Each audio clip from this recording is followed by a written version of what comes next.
À travers ces deux livres, le premier livre pose le problème. Quels sont les avantages de la polygamie au Congo et en Afrique en général? Ce sont des arguments. On connaît les arguments. Ce sont des traditions, c'est depuis les ancêtres, identité bantou, tout ça on connaît. Quels sont les arguments contre la polygamie? Ça, on rentre dans la modernité. Car, et ça c'est le livre, le tome 1 qui le dit clairement, pour accéder à la modernité, il faut changer des habitudes, des comportements. Ce n'est pas parce que la polygamie c'est une tradition que nous pouvons la garder, vu les ravages que ça cause au regard de la famille, au regard de la question de santé publique, car la drépanocytose par exemple, c'est une maladie héréditaire du sang, et les mariages consanguins au Congo-Brazzaville, dans le Poul, à Makwa et dans la partie septentrionale du Congo, génèrent la drépanocytose. Et sans compter des infections sexuellement transmissibles. Et tout à l'heure, il y a ma consoeur, sexologue, psychologue, elle va vous expliquer un témoignage du Sénégal. Et aussi, le livre que va présenter ma consoeur Mélina Luz, les 1001 questions que tout le monde se pose, rejoindra d'une certaine manière la problématique. Parce que moi, je ne pourrais pas accepter que ma fille soit la 4e femme de quelqu'un. Je ne peux pas non plus accepter que ma sœur soit soumise à la simple dot. Et dans le tome 2, le volume 2, il est dit, la dot ne fait pas le mariage.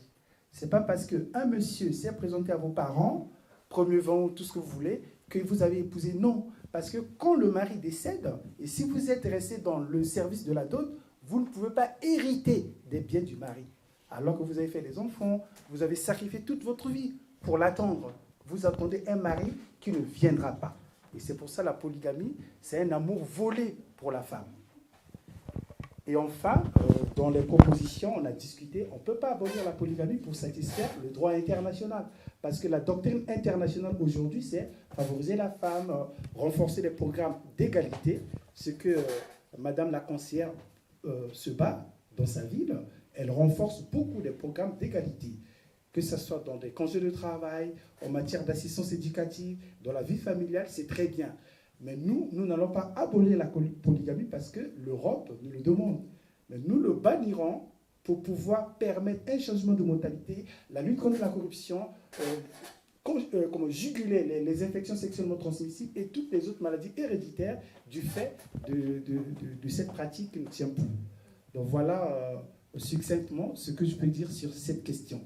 Donc la question elle est très vaste. Ne regardez pas le passé douloureux de l'Afrique. Si vous regardez ça, l'Afrique n'avancera pas.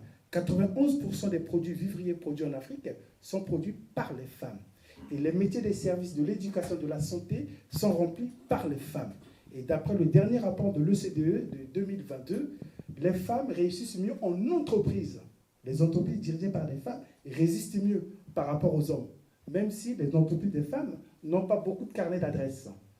Et enfin, à l'échelle de l'Europe du Nord, les femmes sont les mieux qui portent la paix dans les sociétés.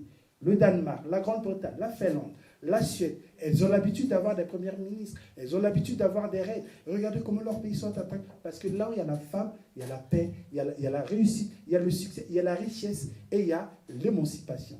C'est tout ce que vous retrouverez